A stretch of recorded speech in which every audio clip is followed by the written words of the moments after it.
said um something like uh help with it. I think I know Um, which one you're talking. I Essentially, hope the quarter pounders, do their do job or something like like that. And like then the I wink think at the end is classic. The wink at the like end is like, yeah. like Big Mac. You got one job. You got one job. Come on. I It's don't like, I wish death mean, on anyone. I don't hate anyone. But there are every day I wake up and I go, "Is today the day? Is it? Is it today? I it's hope like, I mean, so." McDonald's. You got one job. You got one job. So Come far, on. you're sucking at it. You It's the easiest job in the world, and the reward is saving the galaxy. right? Like, I mean, come on, come on. Oh boy. It's a good it's a good thing that Gretchen doesn't have forced choke because it would. I mean, there'd be a lot of dead people. Right? Just be like that. So just Yeah, yeah. and just randomly people, just you see them You online, could then do all of a sudden, you then all could of a do sudden, for just there. There is a Star Wars game. Um. Oh, what is the one? I forget what it's called, but you get like force powers. You're a mercenary. I can't think of the name of the game, but you're like a mercenary. You get force powers, every so often in the game because you trained as a Jedi, but you're actually like a mercenary. I think it was after Dark Forces, but you get force hold and then you get force choke, so you could actually pick up stormtroopers and like hit them against like smash them against the nice. wall and throw them away, like force push and stuff like that. I forget what it was. There's been so many. I mean, the last one I played, last Star Wars game I played was Fallen Order, Oh yeah, Fallen Order. I think. That was pretty good. Wasn't too bad. I mean, the gameplay is kind of clunky and what have you, but whenever you get a property-based game like that, the gameplay always suffers. Yeah. I think Yeah, because they just rush it out to let's make money off Star Wars. Let's make money off this property, that property. So they just rush it out. Fallen Order. I'm trying to I think think. the Is that the last, one with the guy with the little robot? The Yeah, little the little robot neck? robot that Yeah, mm, rides on on his his shoulder. okay. Yeah, Yeah, on his shoulders. That one. yeah. I can't remember actually, I his think name. the last Star Wars game I played was actually Jedi Outcast. That's it. That's the game. Yeah. That's Jedi Outcast. So yeah, that was the last one I played. Is that the one with Kyle Katarn? Yep, Kyle Katarn. Kyle Yeah. Katarn. Yeah, Yeah. That's um, the one where he's like a mercenary he's a mercenary. Then and he you was, get landed on the planet. You get the Wookiee bowcaster. You start out with a mm-hmm, smaller gun. Yeah, Uh, it was Jedi Knight 2. So I a remember Jedi Jedi Knight Knight too. Two, Yeah, Jedi Outcast. That's it. I played the because original Jedi Knight. I didn't play Jedi Outcast, but God, oh no, 2002. That was Outcast. That was 22 years ago. 22 years ago, my friends. 22 years ago. no Outcast. That was Kel Kestern. What he was he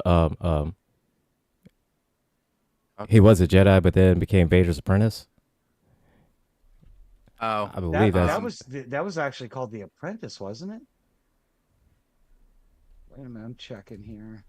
Kyle Katarn Kyle Katarn. yeah, was the Kyle main Katarn. protagonist. Yeah. Mercenary working for the New Republic, former Jedi. Had his connection to the Force. Tarn must return to his Jedi ways to stop a branch of the Imperial Remnant led by Dark Jedi Desan. This on. Yeah, that's it. The Is it song. was it because in the game you're supposed to defeat like some of the dark something like the Dark Jedi, and then get like Force crystals and stuff like that to basically Mm-hmm. um battle the guy at the end. I forget what the guy at the end. Yeah, So 58. We are yep. So we are on everywhere, YouTube. all Okay. over the internet and the interwebs and on GCPR. We are spread everywhere like peanut butter and jelly. I was gonna say something else, but I'm keeping it clean. We're Is spread So everywhere like Diddy Lube. No, sorry, like Baby Earl, like we're Baby all up Earl. in there like like baby Baby Earl. Earl. All up in there like the baby Earl. So You know what time it is. It is 6 o'clock on Tuesday, and we are here at the help desk, and we are here to help you. I am the angry IT nerd. I am known as Gilbert. He is known as Techno George, aka George. I don't And know why I just can't change my name to Techno George on the Zoom. I don't know. I can change it everywhere else. I just can't change it on the Zoom. I'm it's just an old guy. I'm sorry. I'm just an old white guy. I'm sorry, Thomas. I'm very sorry. I'm just an old white guy, and I just can't change my name on the Zoom. Anyway, If you just right click on your screen and click rename at the bottom. oh, there we are. Hey, ta-da. look at that. You learn something new every day. And returning, And we have and that's why Barbie Yaga is here. we have the returning Barbie Yaga. Barbie Yaga. So How we doing? Our returning Yeah. champion. our returning champion. The one article I saw was scientists have successfully recorded the human genome onto a quartz crystal. And I thought that was very interesting because it kind of sort of parallels Star Trek. It's called 5D printing, where they basically use a laser to etch into crystal information. And I think it's over 300 terabytes, but they said that because it etches the information into the crystal, there is no signal degradation. It can still be read by a Blu-ray laser or some sort of it was either Blu-ray or green ray laser, but the information would stay on the crystal for over 300 trillion years. So, Wow. with no signal degradation. Okay. Wow. So, I was like going, so yeah, 300 those could be million our new years, hard drives. And then all of a sudden I said to myself, well, wait a minute. Star Trek Next Generation has isolinear chips, which are basically, information etched onto these clear chips. And DS9 has something called isolinear rods, which also are used on Turek Nor, which is Deep Space Nine. Right. That technology is also used in holodecks, for Starfleet. So, thoughts? Anybody? Well, first So- of all, who doesn't want a holodeck in their house? Right? I I mean, mean, my gosh. Right? I mean, here's the thing. All right. With that, I'm thinking it's like this. My first thing instantly is like, okay, somebody's going to be able to use that, and Here it comes. somebody's going to make a 3D printer that'll be able to print out,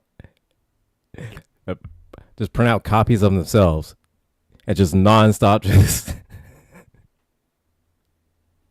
And you just have a whole planet just full of everybody just all the same. Just a whole planet genetically of everybody just the same person. Just because, And my biggest problem with Battlestar Galactica remake is that, like, okay, it's cool, you've got 12 models, but not very much variety.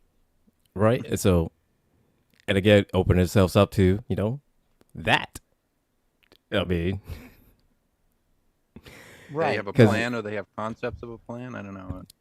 But Yeah, then, I did they mean, ever have what was their plan exactly? That's one of the gripes I've read about recently as I researched that show. It's like, what that says, like, for 3 seasons, like, hear the silence, they have a plan. What was that plan? that I'm not really sure what I think the plan was to infiltrate the I guess the hierarchy of the of the Battlestar with Ty and everything. True. And Right. Ty's wife, who was very friendly with everybody. And then Right. the Dean Stockwell character, I didn't understand why he was there. The number 6 model, Trisha Helfer, I remember she was more, like seduction for Boltar to get to the defense net and to get in. and then she was also was it I believe her model was involved with Commander Kane Yes, and on Yeah. the racing. other Battlestar Right. Yep. to gain access, and then she was actually updating the software on that Battlestar. So Correct. yeah, that was I had always just gone under the assumption that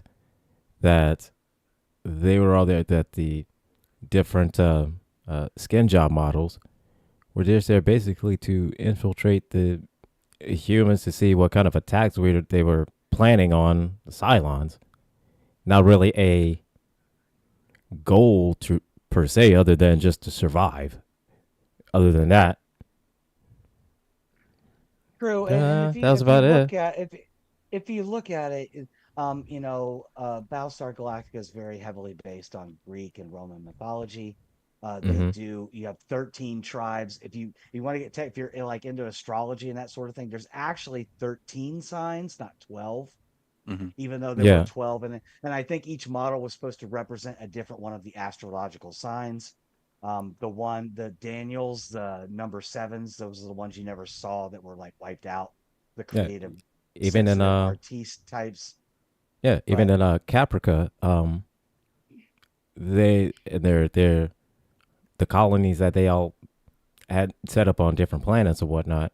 Um, it was 13 colonies in total, and each one was kind of named based on of astrology signs. Right. right, Yeah. right. Caprica, Okay. Capricorn, Aquaria, Mm. Aquarius. Right. Yeah. Yeah, there was Pygon, there was Sagittarian, there was yeah. My one of my Mm. favorites like side movies is The Plan. Again, like what is the plan? But the movie The Plan, and then you've got the hybrid that's laying in the like the ooze and stuff when they're launching nuclear attacks, and she's like, the farms of Toron are burning, the forests of this planet are burning, the oceans of Aquaria are burning. She's just going through the whole list of all the different colonies. Yeah, so I thought that was pretty neat. She's laying in a All tub right. of Diddy lube. Yeah, I know. So, Did he loop? Just uh, slide right in. Like, it's gonna be traumatic when you die. You're gonna wake up in a tub full of baby Earl, but Said, but just soon as you slide right out, then hey, you'll be good. Not a problem. well, that's if you didn't destroy the Mhm. resurrection ship. The resurrection ship, you were actually going to resurrect into that other body. You know, Yeah. Yeah, yeah, that's and true. I mean, if you destroyed it, you were out of there. So you were pretty much boned. Yeah. So the And purpose of these longevity, or what are they calling them? Eternity crystals is what they're calling them. The hmm 5D memory crystal developed by University of Southampton's Optoelectronics Research Center. Geez, that's a mouthful. Uh, that's never mind. so is that what so even though we can't genetically or in a way clone a human being like perfectly yet, is that what the purpose is, to kind of save the human genome in case it becomes endangered? I Is w- that what we're I would getting think out of so. this? I would think so, or perhaps use it as a way to cure disease. From COVID all the way down to common cold. So Mhm. Well, or even the just like different things that would affect us, hereditary or genetically or anything like that. So we could be able to kind of imprint onto a crystal and be able to examine it from there. I guess that would be my way of I helping mean, humanity. for for I guess for the purposes of space travel, it would be better to encode it onto a crystal that Mm-hmm. doesn't have any signal degradation. It doesn't because usually the spinning platters are magnetic. And Mhm. spinning Right. platters for hard drives are magnetic. So we'd either have to go to a crystalline based recording medium or something like Voyager with Right. a binaural gel pack or something like that. The binaural gel pack does have it has its advantages in speed, but Mm-hmm. I think it also has its disadvantages that it can be affected by the common cold. It can be affected by outside interference if somebody is careless, and of course humans are always careless. So Of course, That yeah. So, that goes without saying, yeah. you know, So it makes me wonder, um, like, I mean, and you guys both nerdy fellows. You've both seen Interstellar, right? yes, mm-hmm. So you remember like the plan B was like to have all the fertilized embryos in the ship and right. stuff like that. Mm-hmm. Do you think that that would eliminate? Because one thing they talked about in that movie was having all these embryos on the ship increase the weight factor of the ship. Does having these genetically recorded, our genome in a crystal, does that eliminate that weight? We can just clone from that pattern, I guess, plug it into a, I don't know, not for lack of a better term, a 3D printer, and just like, boom, Well, okay, we just made a human body, and we'll put the program in from this Mm-hmm. crystal, and we have a new person, or at least a person as they were before. that's interesting. I would, Yeah, I I would, mean, um, I the weight w- factor would have to be. I'm sorry. Go ahead. no, go ahead, George. Go ahead. The weight factor. Um, well, let's see if it's on a crystal. If if the crystals were if they were already figured into the weight ratio of the ship actually taking off, then I could see where yeah, it would be good for like a memory archive. And then you have the human genome, you have um plants and animals, you have their genome recorded, and then Right. with a 3D Mm-hmm. printer you could basically print it out. The newer 3D printers I've seen they're actually printing 3D prints in a fluid. It's like a viscous fluid, and it it um it it is actually um cutting the print time down from hours to minutes.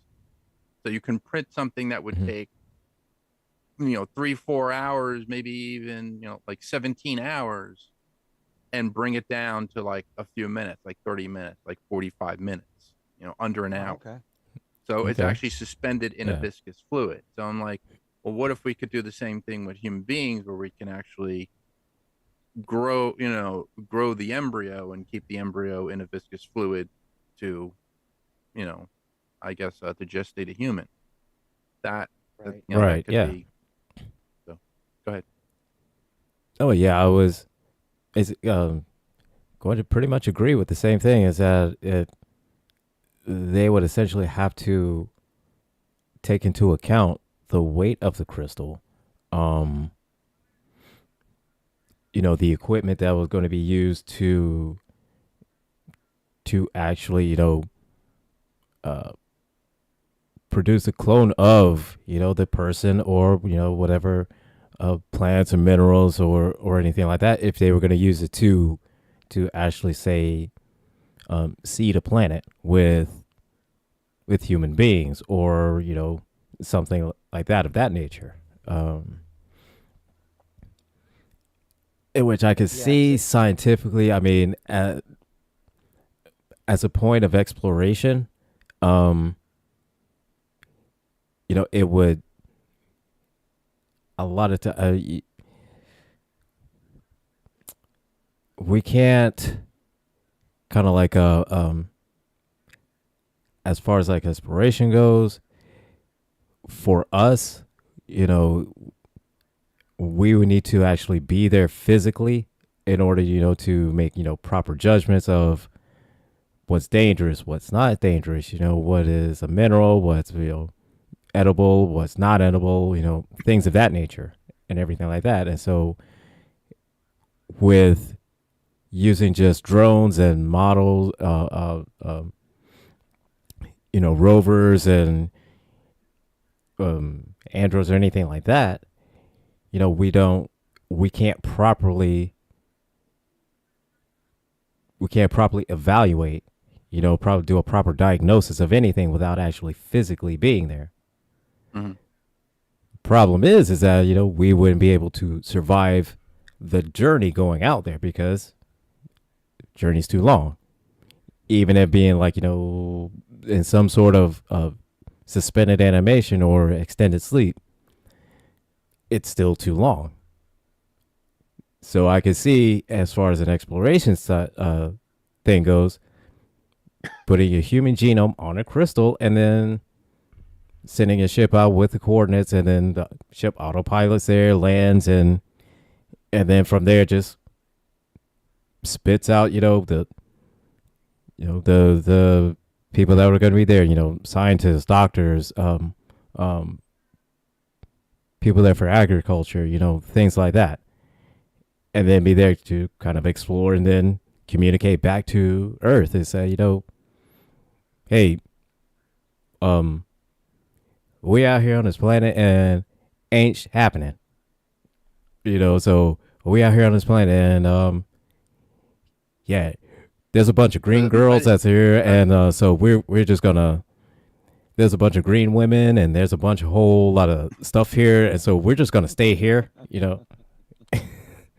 The the problem I see with many of these shows that there is not enough human genetic material to sustain the human race.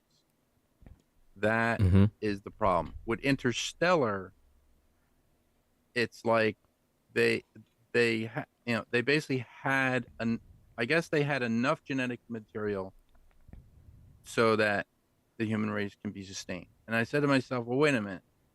Cooper is going to go back to the planet because his daughter says she's out there waiting for you on this planet. And I said to myself, well, wait a minute. Okay, they get together, they have a child, or they have a few children. That's it. Their family is that. But if there is if there is a way to 3D print more embryos to create a civilization, how do you create a civilization from two people? And he's saying, well, and that's usually the problem with most of the sci-fi I've been seeing. With Battlestar Galactica, where they do the last jump of the Galactica to Earth or to an Earth-like planet, they name Earth, yeah. Yeah, well, Our planet, yeah. right. Like Adama says, I think we can, I think we can mate with these people. I think we can, you know, like sustain our future. And that, Did and that was the whole, that's the whole problem with all these. I'm like going, and but didn't because like a lot of my friends go, well, wait a minute, it's only those two people. And I'm like, didn't didn't Anne Hathaway's character, Dr. Brand or Professor Brand in the movie, wasn't she didn't she get to Edmund's planet with the whole ship with all the embryos on it though? yes, So she would yeah, have Mm-hmm. all yeah, the she yeah, would be that's able true. to start a civilization. Because I think what was it, the Matrix, when they said, like whenever Zion is destroyed, it's a cycle that keeps going over and over again. They always leave like what is it, They did half it. as many men to the women they have. So Right, say you got 30 Mm-hmm. women, you got 15 men, and then you have enough genetic diversity to create a sustainable society. right, Right. Yeah. yeah. But I They, mean, just think about these crystals though, just for data storage. The implications Yeah. for data storage are huge.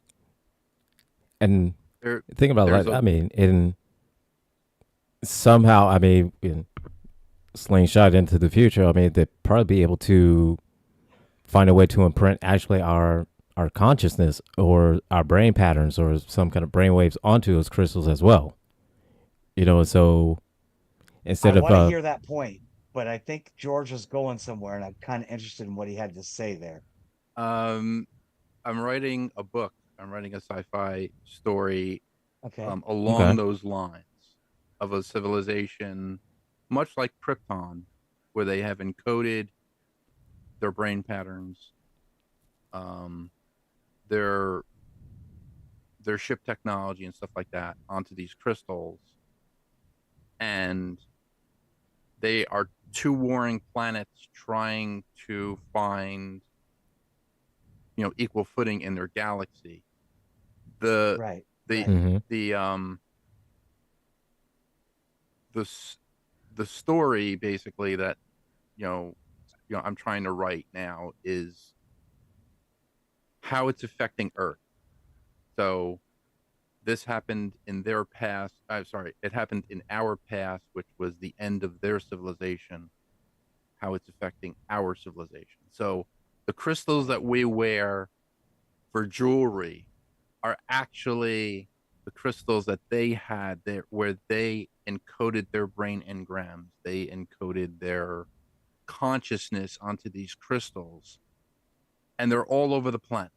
There's quartz, there's obsidian, there's ruby, there's emerald, whatever. And people don't know what they are. They think that they're just precious with like stones, but they're actually from a different civilization, like the Hope Diamond. And this is one of the Mm-hmm. things in in in the story that I'm writing. The Hope Diamond is supposed to be cursed. Why is it cursed? A lot of people have died owning it.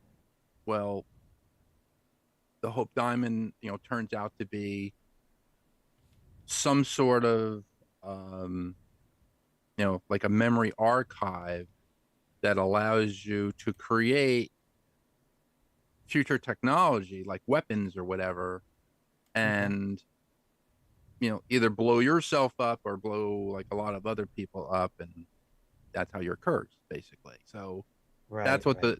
the so yeah, so that's what the story is, how these things are affecting people, and how you become, or how you are getting infected, like infected and invaded at the same time. Like Earth is getting invaded, but we're getting invaded through these crystals.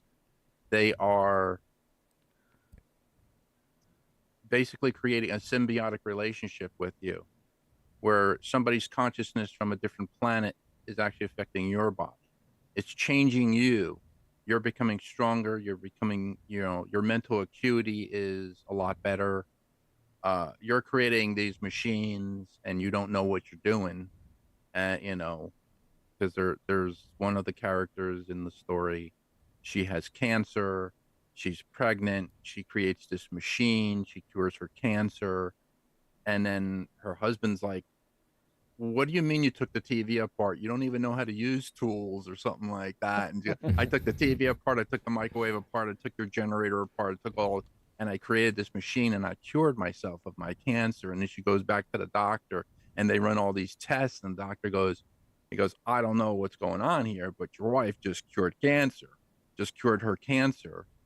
And she said, well, Oh. well, you basically have the machine here. And he goes, what do you mean? He goes, you have an MRI here.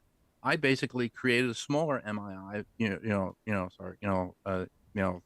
I created like a smaller machine, but I concentrated the beam, I concentrated that to cure my cancer. So that, but yeah, it's a whole, Is this it's, your first Cool. book? Cool. Have um, you have you written other stuff that's out there? Or I've written other short stories. It started out as a short story in 2013. I've been writing it for a while, and we can talk and about that. it's getting Hey. I've been writing my book since like 1996. nice. So you, however long it takes, however long it takes. That's Yeah, all it is to it's it. Do you it, have anything published though? I guess what I'm asking is there no, anything I can no, go and read? So it's no. all personal stuff. It's all Same, it's all same, personal stuff. It's like same. So if you want to hit me up and same, you want to share some work, I've sure. got 30 years of writing that I've been doing. horror, sci-fi, you name it. I've got it, and I would love to share it and get some opinions and just All talk right, to other cool. writers. Just to other Yeah, writers. That'd be awesome. I have a Mhm. friend who's writing a children's book. She's doing a children's book now, and Oh, okay. but there's a website called Writer's Digest, I believe. It's not Reader's Digest. It's Writer's Digest .com or .org. They Right. actually they actually have a contest, which I'm gonna hopefully enter a short story into, and that was the one I think I discussed with with Gilbert. It was called Republic. So it was Mhm. basically it's a political type thing where um, an unscrupulous doctor working with an unscrupulous company, a broadcasting company, they keep reelecting the same candidate but in a different body with the same mental uh I guess with like the same like but Basically like the the same same idea yeah, same of like your ideals. Kind, ideal candidate Yeah. helping the people but not really helping the people, ingratiating himself, and I'm like, it kind of kind of goes like, along the lines of yeah. kind of like the way we have, just not the ideal candidate. And instead of having being an angry mustache model, we made him orange this time. Right. Correct. Right. So yeah, that's Like, yeah, yeah, that's because a it's shorter like story. I've seen this story before. Like, no, that's Mhm. cool though. I love that. I mean, I didn't even know that about you, that you write stories and stuff like that. I love my very first short story that I wrote when I got into writing. I was never much of a writer as a kid. I just wasn't into it. Remember Shoemaker Levy 9 that hit Jupiter in like 1991 or 2 or something like that. Comet that hit Jupiter. We took Okay. all Mhm. NASA took all these pictures of it. Okay. Okay. And I wrote this stupid story. It's been lost to time. No one will ever read it. But it's basically like aliens living in the upper atmosphere of Jupiter after something I saw that Carl Sagan had done on one of his episodes of Cosmos, because he's one of my heroes. Love you. The book Cosmos is fantastic. It still Yeah. holds up to this day, by the way. But like these aliens in this upper atmosphere of Jupiter were like reaching out to Earth, like, hey, we're about to get hit by this comet. We need help. And it was like kind of a collaboration of upper atmosphere Mhm. Jupiter residents versus terrestrial human residents working together to kind of like, how can we, save this civilization from not being wiped out? Right. Just Cool. weird stuff. Yeah. Nice. But I mean that that's where you get ideas for scripts, and that's where you get that's where ideas come Mhm. from. So Oh yeah, absolutely. What was it, Gilbert? We talked to Steve Warnack, and he had this idea Yeah. for some kind of genetic species in Star Trek and stuff, and they turned him down 3, 4, 5, I don't know how many times. Yeah, And they then all of turned a him sudden down they were like, at least a couple times, and then he and they were like, hey, we got this new species called the Jem'Hadar. We want to incorporate your story. You want to write that? And he was and like, he was like, "Yeah, yes, yesterday. I remember yeah." when Steve showed me the script for Year of Hell, and I think Steve wrote Year of Oh, Hell, and I Mhm. love that. I they love that two-parter. they turned him down for that, and all of a sudden it was made, and I was like, wait a minute, I just watched Year of Hell, and all of a sudden he calls me up and he goes, he goes, yeah, man, they stole. I was like, yeah, they stole your script. They reintegrated something. They brought some other stuff in, and they didn't give you credit. And I was like those SOBs. Is it And bad sometimes that it, like I go back and watch that episode now and I see Kurtwood Smith and I'm just like, so this was pre-70s show, but I'm just like, he's like, put in the coordinates and set the time variance, or I'll put a foot in your ass. Like, just waiting for that. so you Just waiting for dumbass. it. But I knew him from RoboCop too. So, Yeah, as Kurt Bonnicker. Oh my God. I'm having a Clarence robo Boddicker. Clarence Clarence Boddicker. Boddicker. Yeah, Thank that's you. it. Yeah, yeah. I knew it was That movie traumatized me. The Tigers are playing tonight. I'd Never buy watched the that game. for $1. Right? There is a there is a documentary on Prime called RoboDoc, and it's actually the documentary of RoboCop. It's like all the people who were, like who started it. It's really great. It's really great. Have you watched it? Yeah, I see it. Oh, Yeah, okay. I saw Okay, I it all. just saw cool. it. I just saw it today in my feed. I was like, I'm gonna have to watch that because I love Yeah, it's RoboCop. good. Yeah, I'll have to Love check me that some one out RoboCop. because I would say RoboCop 2 was meh. RoboCop 3 was new. I like the remake. I did like the remake. I like the remake a lot. The You know, series I used to I have watch. to I mean, watch. I I have used to to watch it watch it, and I again. was like, the series is like, uh, the RoboCop 3 was a different actor. I can't think of his name. The guy from Rescue Me and from Thinner. Can't think of his name, but I'll tell you here in a second, just because I've got it up. Oh, cast. Robert John Burke. Robert yeah, John Burke. Yeah, Nancy yeah, Allen was, in all of them, and She was in all uh, three, yeah. yeah, all three. Yeah.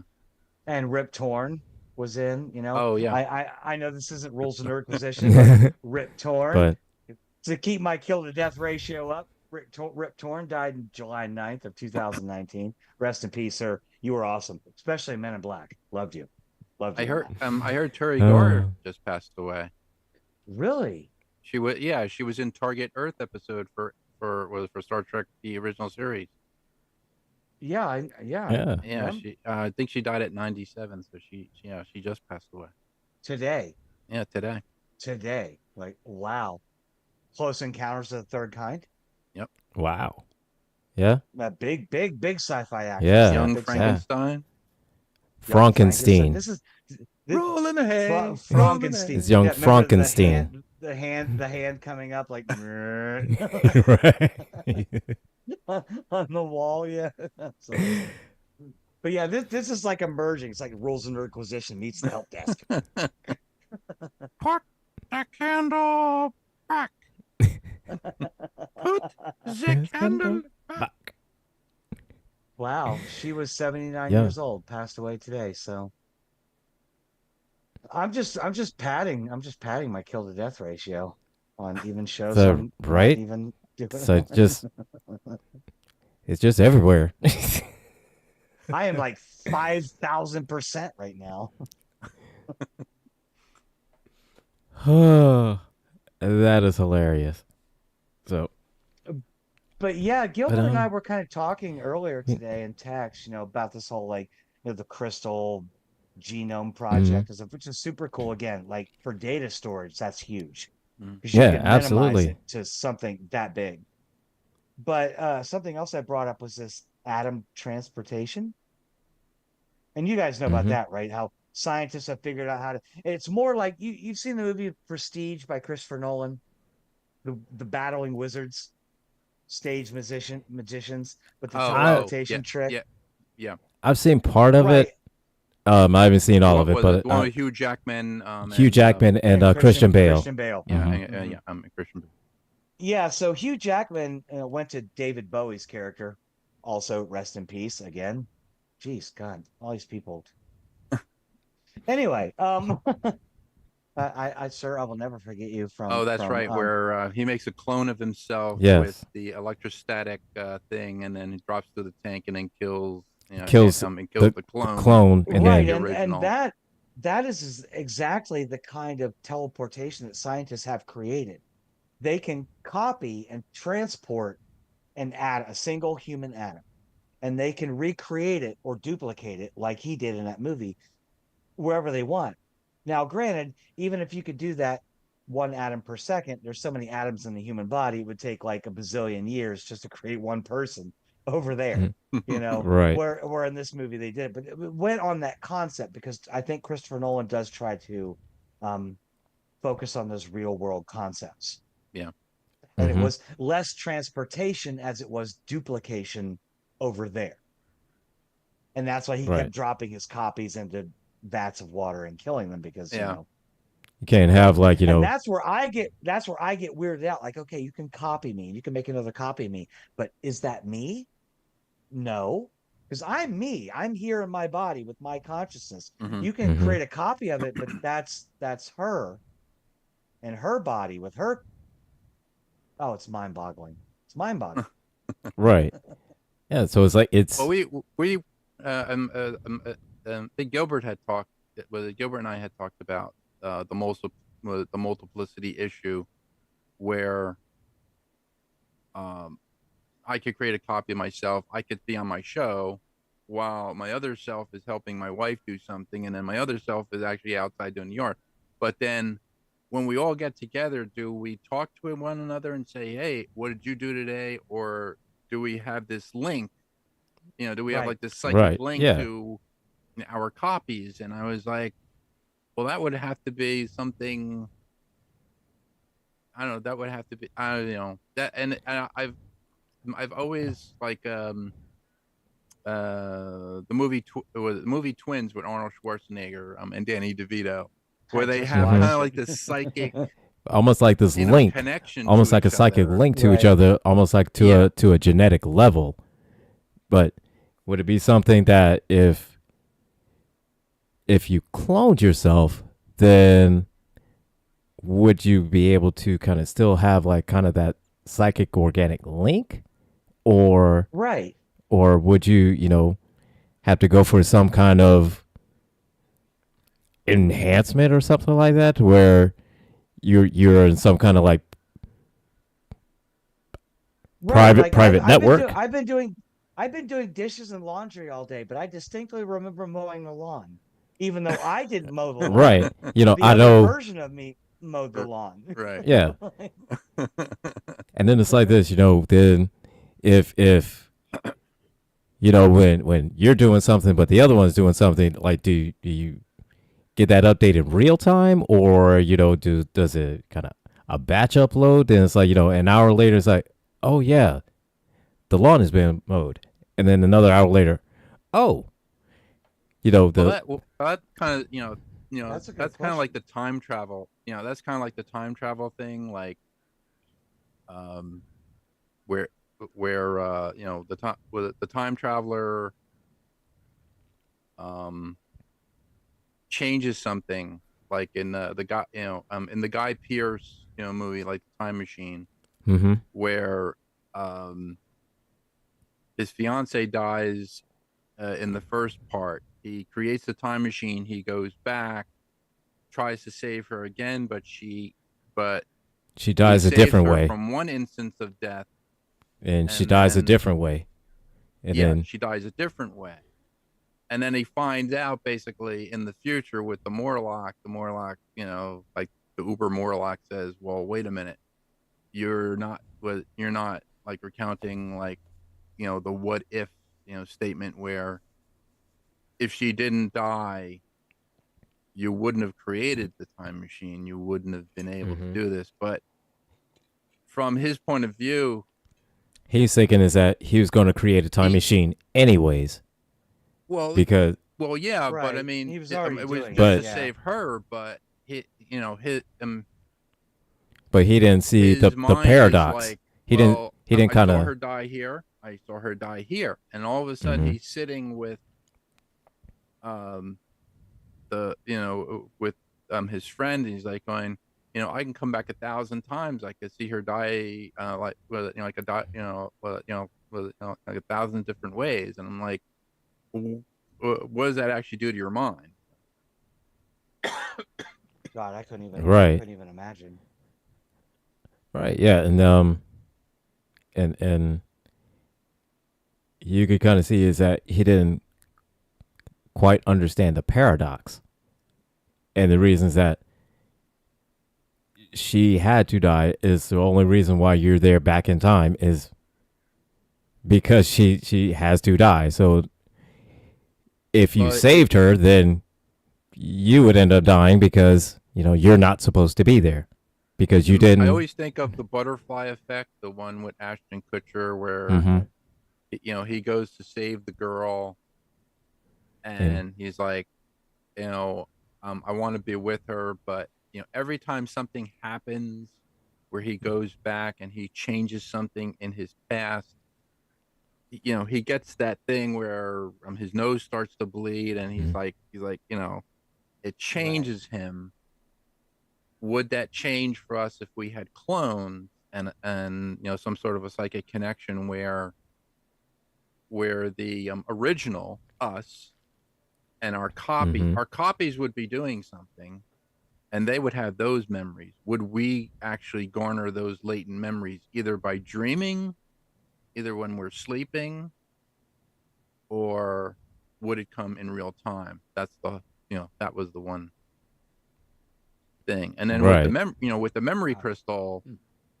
where see the memory, like, if you're going to be on a spaceship and you're going to be in suspended animation, they usually say that you're well, in science fiction terms, you won't dream. It'll be like it'll be like you went to the hospital and had a procedure and you were under propanol. And propanol, you don't dream. You basically, your brain Right. shuts Mhm. down, so you're not dreaming. It's like, you went in, you went to sleep, you got up, and it's 35 years later, or it's 3 years later, you got to your destination, and you're like, okay, now I can create more brain, or I can grow more brain cells.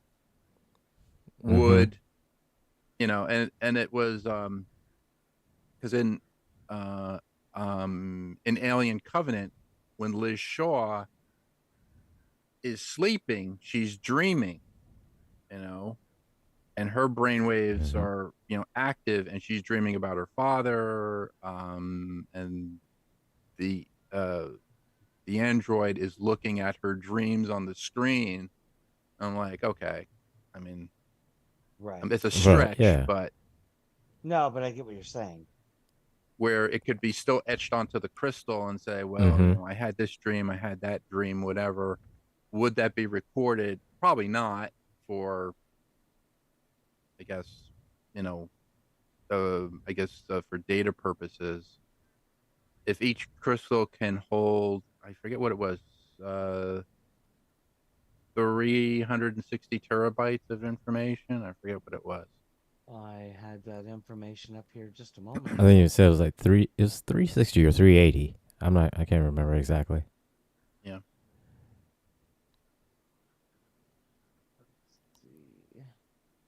360 terabytes of information Okay. is the Mhm. largest size without loss for billions of years, even at high temperatures. It holds the Guinness World Okay. Record awarded in 2014 for the most durable data storage material ever created. So if I went to the So. planet Mars, I'd sum up the total of my brain, 2K. Here you go. I got 2K. Because that's how many brain cells are just hanging around. so I'm with the you. I'm with you. same George, here. They'll be like, was S- it? Same boat. Same boat. we downloaded Gretchen. We got a cool Lady Vader makeup routine and her love of bourbon. And other than that, we got nothing. Sorry. That's my memory storage. Where's your brain so the engrams are on a 3-inch floppy disk? Right. so no, we downloaded Exactly. this Gilbert guy, and all it is just weed. Which, well, wait, Yeah, well, kinda. Like, weed expands your mind to the existential, so you you you you could be in the terabyte range. You probably are all in the I terabyte range. all I know is that we downloaded Gilbert and we all got high. I don't know anything Exactly. about I don't know what this happened. Just all the stuff. systems all of a sudden, Will Will just started going slower, and everybody's hungry. yeah, Willie Nelson once said, when I die, just roll me up and smoke me. That person right there, right there, That's right. that person Oh, right there. but then now I'm starting to think now is that with these crystals being imprinted with all the terabytes of information on it, what's to say that they won't put some kind of like self-extracting or self-printing or self something like that when exposed to like certain elements. Let's say like in Superman, um, it, throwing the crystal into the Arctic and creating the Fortress of Oh, Solitude from throwing the the crystal crystal. into the water. Yeah, Right or into the like water. Yeah, Yeah. where it was activated by water. right. So we put the crystal in the water, then all of a sudden, like the Mogwais and Gremlins, and just pop, pop, pop. Just all kinds of people everywhere from the water. You know what I mean? Right. That's the line. Kevin Spacey, in the movie says with it, he goes, imagine a civilization, um, people, places, vehicles, equipment, all coming from a crystal that you can, you know, Mm-hmm. Yep. articulate into water. Well, that's the basic, that's like the basis of the story I'm writing, where the crystals are they're they're they're affecting human beings. They're Mm-hmm. inert only to the point when the transmutation crystal arrives in space to Earth.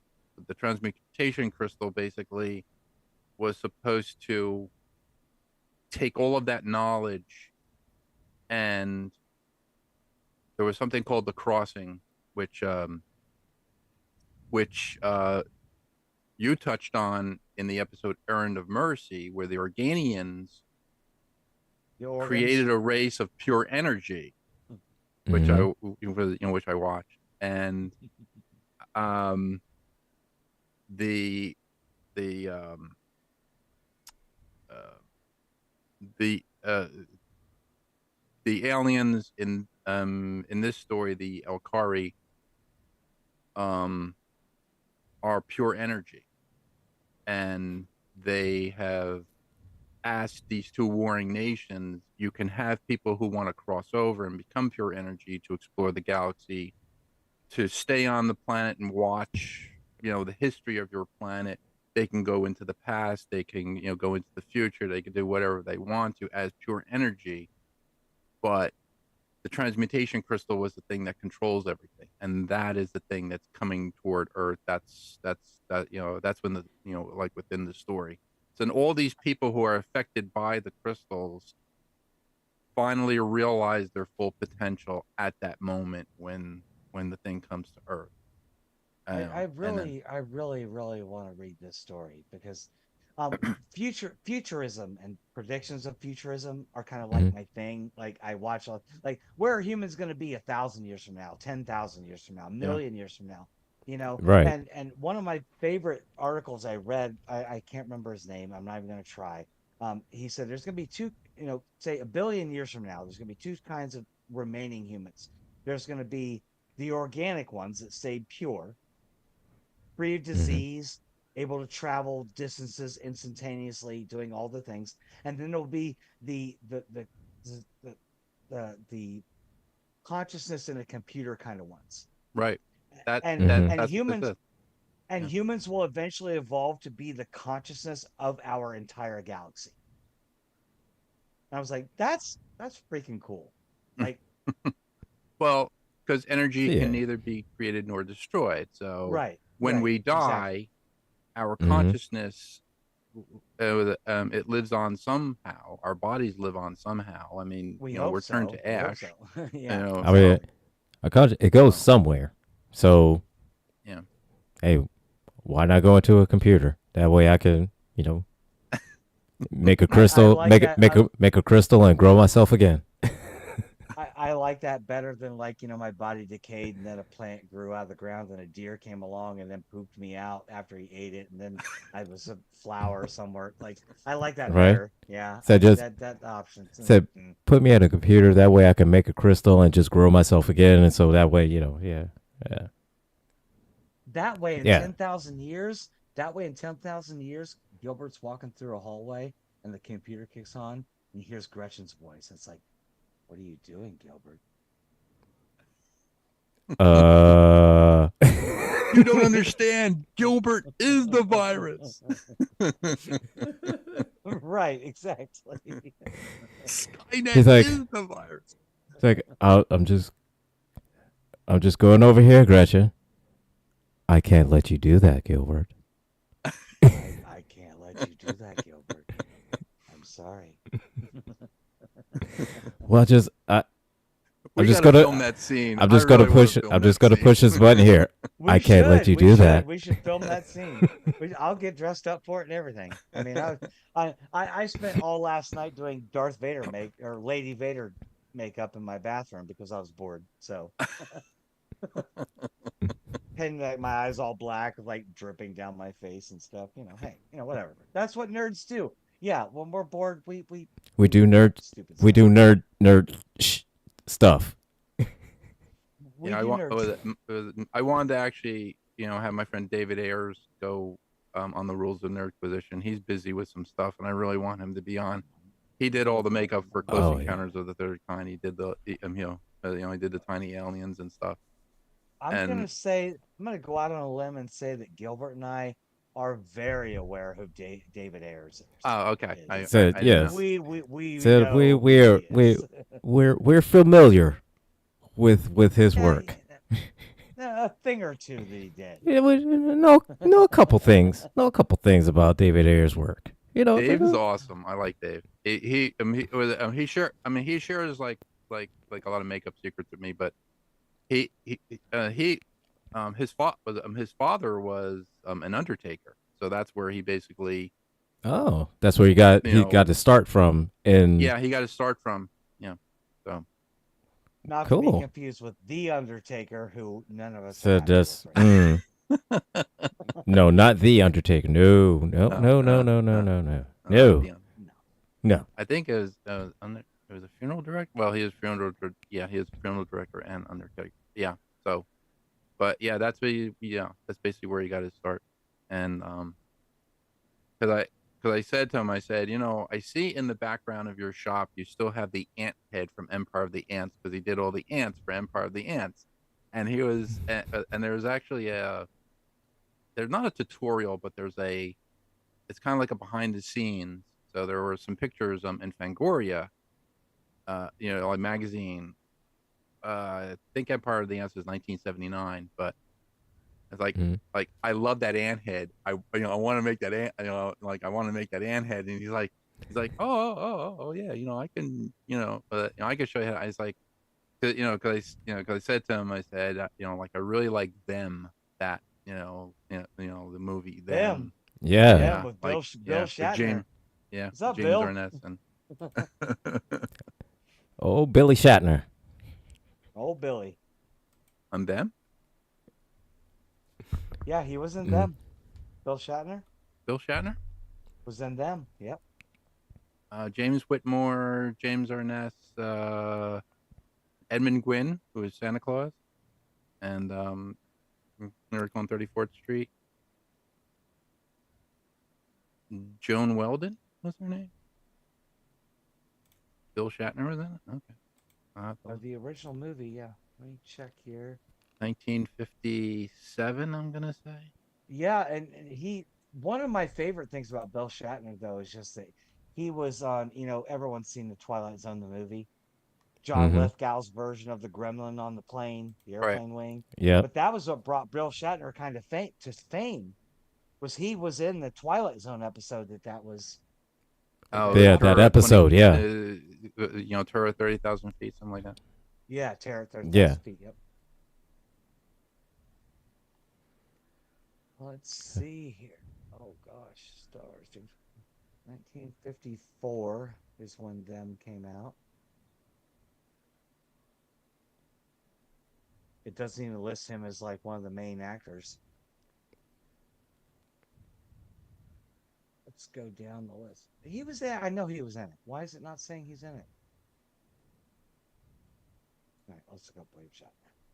Now I'm on a mission.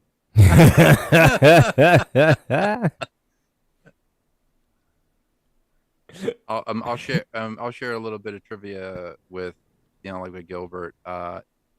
In the movie Tarantula, at the end, who is who is the Air Force pilot that takes down the giant tarantula?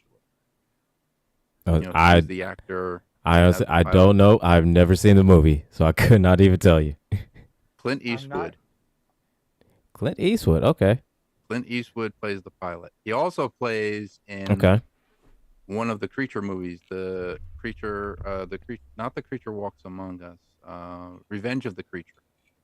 He's one of the guys who's trying to keep the creature chained in the tank when the creature's chained in the tank, so you can see him in the background. So yeah, Nice. Clint Eastwood. That's all right. That's all right, Clint. Said Clint Eastwood.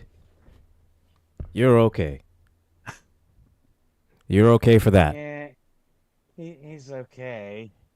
That's what I said. Yeah, He's okay. okay, but I mean, not. Nah.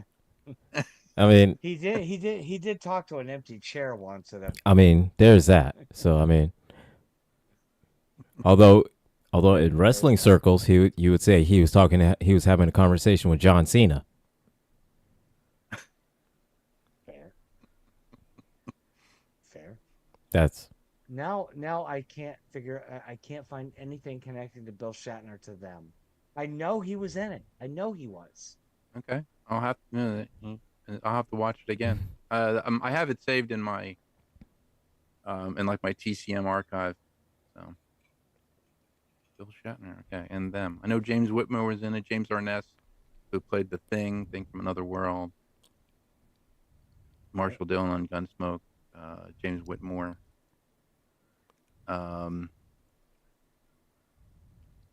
It's funny. Edmund Gwynn played Santa Claus.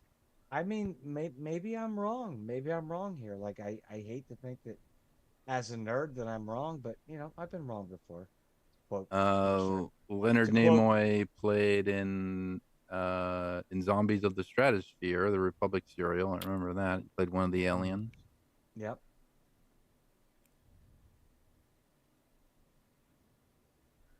and again, that's something I've never seen either. Yeah, the Republic serials were they they were they were done by Republic Pictures back in the 30s. My father used to actually go and watch them. Like when he was a kid, every Saturday matinee at the Bijou. So for a nickel, you could see a cartoon, movie tone news, and you would have one of the Republic, serials. So there was Commando Cody, Sky Marshal of the Universe, the guy with the helmet and then like the jetpack and the little controls on his chest and everything, which basically Yeah. did inspire the Okay. movie The Rocketeer. That was that Yep. was Disney's Yeah. Rocketeer. There was The Undersea Kingdom with Ray Crash Corrigan. What was the other ones? Gene Autry and the Radio Ranch with Okay. the Phantom Empire. So Flash Gordon serials, which actually inspired Star Wars. Yeah. Yeah, I've seen these the are crawl, the opening crawl, like hey, episode whatever. Oh, yeah. Yeah, that was a big thing. Big thing that led George to create that. So yeah. So that is something that kids today will never be able to do because they're so used to tablets and YouTube. would be Yeah. able to It was. yeah, right. wouldn't be I mean, able to yeah. sit down that long and watch that. No, it never happened. No, they'll never understand rushing home after school too. It's 3:32. Voltron just started. I Right? got to get home and watch Oh. this like Right? now. Like Like Thundercats are on. so you don't Thunder, understand the Thunder, struggle. Thundercats. Oh, You you didn't understand the struggle. The struggle was real. It was Mine real. was Star Blazers.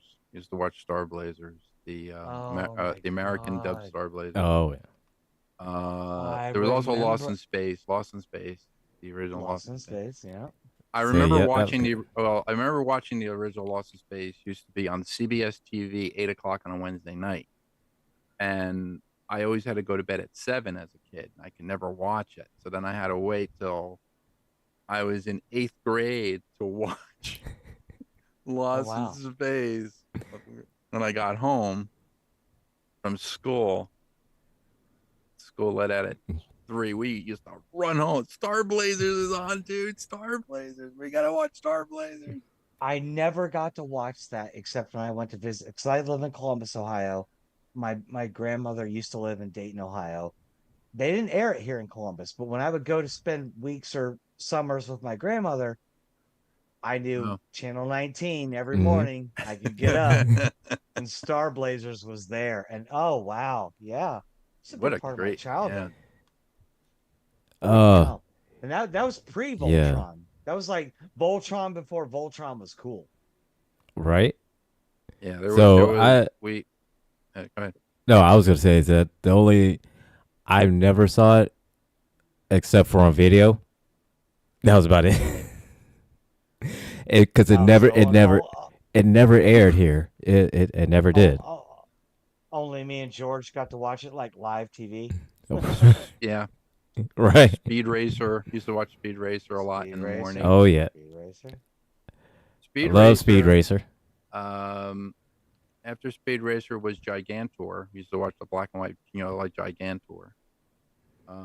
And just Uh, to be clear, when I say Voltron, I mean the lions, not the cars.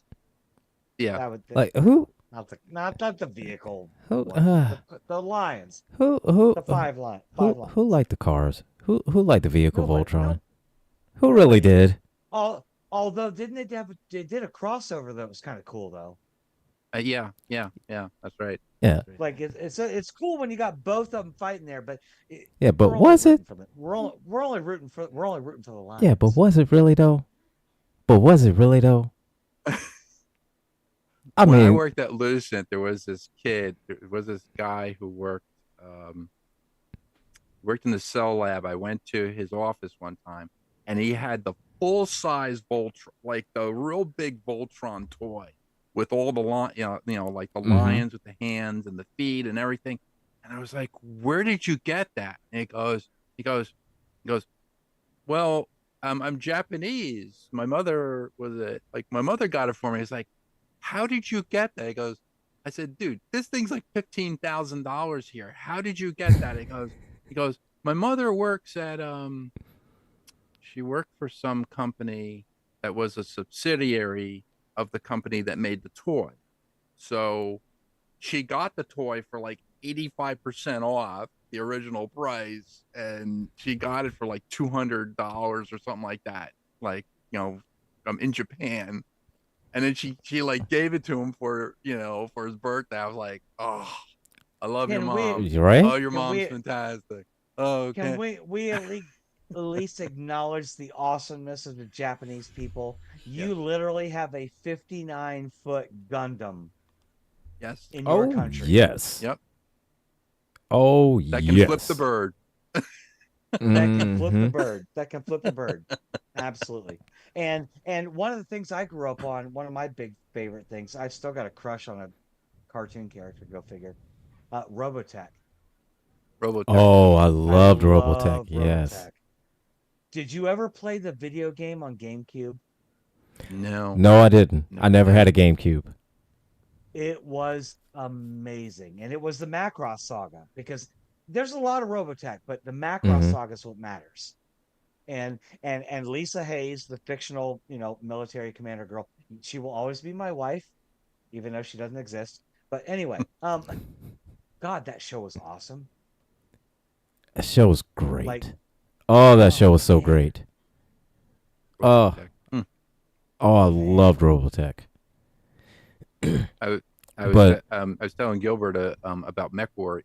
That was they came out with a new Mech Warrior called Clans, which is Did coming they? out. hmm Yes, Because I and it's a remember Mech Warrior 2 from the original PlayStation, and I used to play the crap out of that game. uh we used to go to Laser Park in New York when I was in the hmm Star Trek Club. We used to go to Laser Park in New York City, and they had the Mech Warrior pods, and we used to get into the pods, close the door, and you would have all these screens, and you would actually have the controls to control the mech, and they would just put, and they actually had a server with Mech Warrior on it. So I think we had Mech Warrior. We had Mech, yeah, it was Mech Warrior 2, Mech Warrior. I think it was Mech Warrior 3, and then we brought. We had a guy who was like, I mean, he was like a Mech Warrior guru. He brought um the Hunter's Moon pack, and Hunter's Moon was, and I was telling Gilbert about, the physics of it. Um, you played, on the moon, and you basically, there was like a moon city, and you could hide behind all this other stuff. But the Right. physics were, if you jumped and you hit your jets too much, you could actually go out into deep space, and you had to get back. You had to try to get back, and sometimes you would lose. You like you would lose. The thing all, that got me, the thing all that your got me fuel. was I remember Mech Warrior 2 on PlayStation. My favorite Mhm. mech was the Warhawk. And if you look at images of the Warhawk, you know what it looks like? It looks like ED-209 from Oh, RoboCop 2. yeah. That is funny. You, know, you all And remember that that? thing, that was a tank. That thing could destroy Oh my everything. God, yeah. I love that game. God. Thor. I think that the Thor was my favorite because, like, you could put a lot of guns on it. But I used to just stand in the water, and I go, George, why are you standing in the water? I said, my legs have heat sinks on them. I could keep firing my lasers at you full spread And the because water's cooling us Because the I'm down. water's standing in cooling you water and down. I'm cooling down the heat sinks, and like, oh, I should have thought of that. That's good though. Yeah, it's creative thinking. And the fact that it might have added that feature into a game so long ago. Yeah.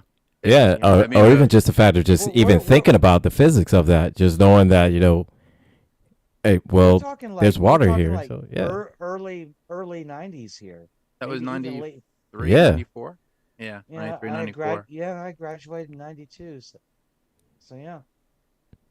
Sounds So about right. yeah, Because that's when I was just mostly just getting high with my friends and playing video games in my first apartment. Work delivering pizzas. What are you doing tonight? I'm gonna go home and I'm gonna drink and get high, and I'm gonna play Mech Warrior. Yeah, used to like the little right. park pods. The pods were awesome, man. Because I mean, Oh you yeah. were, but you were like Hmm. totally in the dark. Like you closed the door, you slid the door closed, and you were in the pod. And basically, your screen, each of the functions that you would have on your screen of your computer were on different screens. So if you needed to re-energize your heat sinks or cool them down, you would actually push a button on a screen and cool it down. Like you wouldn't Yes. just have it Yes. Hmm. I there remember. with a Right. I remember mouse. that. Yep. You'd have to go bloop, do, and you'd have to do everything that you would actually do inside of a mech. And then you would also have to, run and jump and do jump jets and stuff like that. Right. Right. No. Yeah, Yeah, Wow. it's very yeah. interesting. Well, you're like, come on my show tonight and get nostalgic. All right. God damn. Like, holy crap. Like, Yeah, this I love is doing like that.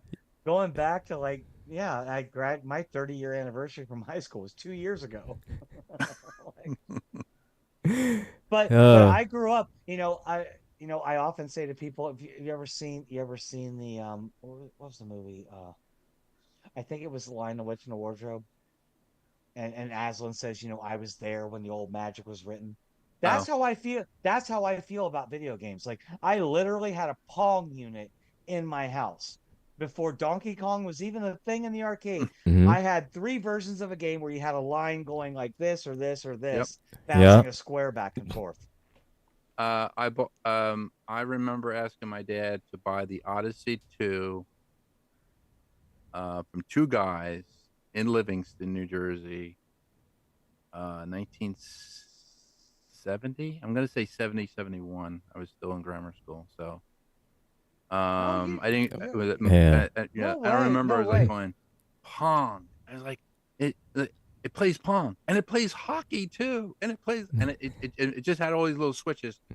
but this Right, thing, but Yeah. hockey is like, it's these two bars and you just have to get the square there. yeah, Yeah.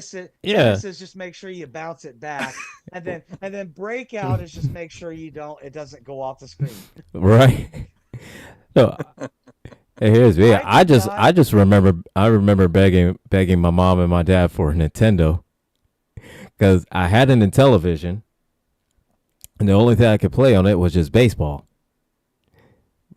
That was it. you don't remember the Dungeons and Dragons game for intelligence and television? Never had it. Only had the baseball. I only I had the had it. baseball game. That was it. I had there are four games from Intellivision that resonate with me still. Night Stalker, Astro Smash, Dungeons and Dragons, the Cloudy Mountain version, and then Hmm. the 3D version, the Dungeons of Torin or Treasure of Torin or whatever. Like I used to like that thing would heat up and it would just shut down. Like I'm on level 47, it just shut down. I'm so mad. Like, are you kidding me? But I want. I mean, like, I know they have modulators now, but I really want to play those games like with the original. Like, remember oh, sliding in the little Yeah. things in the top of the controller for the keypad? Like, I was Hmm. I was in Yes. Kohl's with my wife, and they actually have they put out, I think, an anniversary edition of Atari 1500. So it's it's the console, with the Mm. joysticks. I mean, you you could plug it. play off Yeah, the joystick now. Right. Yeah. You could yeah. just You buy the plug it joystick right and in. plug it Yeah, in, and but there's it like was 10. I had one like 10 years ago. Like had 5 or 10 or 15 games on it. Like Adventure. Remember the little like stick figure dragon thing? You like yeah. Yeah. Yeah. go get the arrow and grab the key and shoot the duck. Well, it was a dragon, but it looked like a duck. No, Anyway, I got something like that as a present, it's a Christmas present from an ex. Um, the only thing about it with that it kind of got me irritated was because she got her brother-in-law a Genesis one, and it's like I want the Genesis one, but I got the Atari one. I want the Genesis one though. I was so jealous of my friend when he got a ColecoVision. I was like, "Oh my God, the graphics on this are amazing!" And while all my friends were getting new cars when they graduated high school, my mom bought me a Super Nintendo. That was my graduation from high school present was a Super Nintendo. I asked for a car, I got a computer. And how's that for Right. being So born how's under a that bad work planet? out? Exactly. I asked for a car, I got a Super Nintendo. Straight out of Ferris Bueller. The Super He's like, Nintendo. And yeah, I never had the Nintendo. I never had any of that. I just started playing on PC. I think my first PC game, my first First, PC game was Mr. Bojangles on Texas Instruments 4 w- 99 4A. oh, I used Stick to play figure that this. went like Oh, this. I used to play this video game that, like, when I worked at Computer City, it was called Crusader No Remorse, and then they made a sequel to it called Crusader No Regret. And I remember my father had a 380 640 computer, this huge tower, like, like in his office at home. And I was like, "Can I play this on here, Dad?" And he goes, "Sure." And I put it in. And he's like, "What is this game?" It's like, it's this thing, this Crusader. The guy kind of looked like Boba Fett, and he had this red armor on, and he would go through these levels. It was kind of like played in like the third person, but um, you would look at the person, like you'd look up or you'd look down at the Crusader. So the Crusader was basically going through this enemy territory, and there'd be all these traps you had to solve, and you have to open up like Mhm. little like chests and get ammo and all this other stuff and healing and everything, but you blow up all these guys. And then there was a thing where you can get in, if you made it into the major control room, you could control all of the death bots, and all the death bots would go out and kill all the scientists and kill all the other guards. And then, after you killed everybody, you'd walk out of the control room and just walk through all these things, and all the booby traps would be turned off. Well, one Right. one night, Hmm. I was playing it, and I didn't know it had a theme generator on it. It was Christmas. It was Christmas Day. We was it I went to my cousin's house, all this other stuff. Came home. I'm playing it late at night, and as I'm playing the game and killing all these guys, Rudolph the Red-Nosed Reindeer is playing on the computer, on the thing, and I was like, this thing is going da, da, da, da, da, da, and all these guys go and they're all like the one guy's on fire running through the hallway, and you're like shooting him in the head with a machine gun. And going, da, da, da, da, da, da. It was hilarious. I was like, it's like this thing, like this game is great, man. I don't know why they never put it on Steam. They just never translated it to Steam.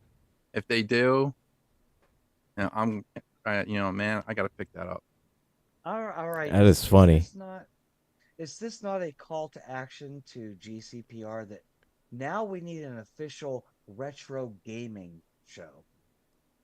Yes, Like we do need a retro gaming show. Like Yeah. you are really like calling up some of the old ones. I mean, not just in television and Atari or ColecoVision, but I mean like early Nintendo, Or Super Vectrex. Nintendo, Super Nintendo, Vectrex. Sega Oh my Genesis. God, Oh, remember man. Vectrex? Oh, that was so cool. Remember Yeah. Vectrex? Yes, it was like an arcade unit, and like in television, you had to slip the little like things in Yeah, over you had the to put the screen. screen. You had to put the screen in, and then put the Oh man, the Vectrex reminds me of. I used to play this game at the arcade called Tail Gunner, I and Tail remember that Gunner game. was I remember you that had to I game. remember, fire yeah. I remember yeah. seeing Tail Gunner. I never played Tail it, Gunner. but yeah. Tail Gunner was awesome. It kind of reminded me of Graviton. Is it Graviton? It's kind of like that 3 dimension. It was like that blocky vector thing. It was called Gravitron, where you had a. It was it was almost like a portal, and you had a like fire stuff Yeah. in it. Yeah, But okay. Vectrex was really cool. I mean, I've I seen mean- them on Facebook Marketplace. They're like $500 now. That My- system. My Okay. friend had one. He had Oh. one, and I was like, I want to steal it, but I like him. But why do you have this? Okay. So rules of Nerdquisition and Helpdesk just like collided, and I think that we need to collaborate on a retro gaming So we show. so we just It- birthed a new show. If Yep, there you go.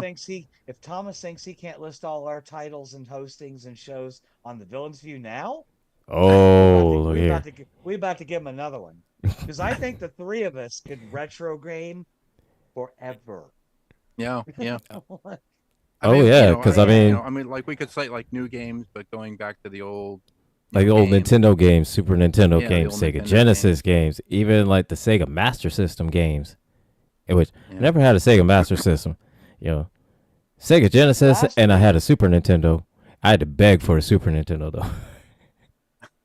Well, I had to graduate high school because I was the first one in my family to do it. So whatever. Yay! I So was no, the first person in my family in 7 generations to graduate high school. What'd you get? I got a Super Nintendo. What'd you get? A 1992 Volkswagen Beetle. Fuck you. Yeah. Say, yo, you graduated. What you want to get? I want a car. I'm gonna go. You know what? I'm gonna go play The Legend of Zelda. You can go like drive places and see people, I guess. It's like Whatever. whatever. Lame. I'm integrating the gaming system into the car. Now that would have been. that would have been So yeah. That would have been something. But there were a lot. I mean, I remember what was the Sega handheld? It was basically a Genesis, but it was a handheld unit.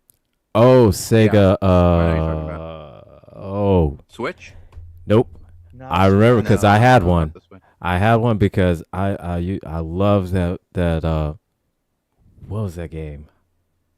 High games. It was a surf game. It was surf competition games where they had a whole bunch of like volleyball, surfing. It's based almost like X Games. The X Games, It was before X Games. but yeah, it was oh god, Sega handheld, I think. Was it Town and Country Surf? Yes. Yes.